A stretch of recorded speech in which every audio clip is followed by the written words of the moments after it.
الدين তুমি কি সে ব্যক্তির কথা কখনো ভেবে দেখেছো যে শেষ বিচারের দিনকে অস্বীকার করে? فذلك الذي يدعو اليتيم এ তো হচ্ছে সে ব্যক্তি যে নিরীহ এতিমকে গলা ধাক্কা দেয়। ولا يحض على طعام المسكين মিসকিনদের খাবার দিতে কখনো সে অন্যদের উৎসাহ দেয় না।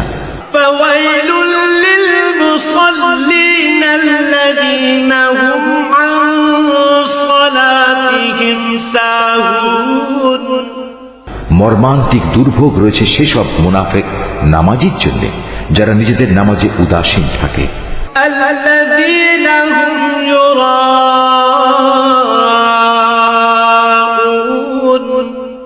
তারা যাবতীয় কাজকর্ম শুধু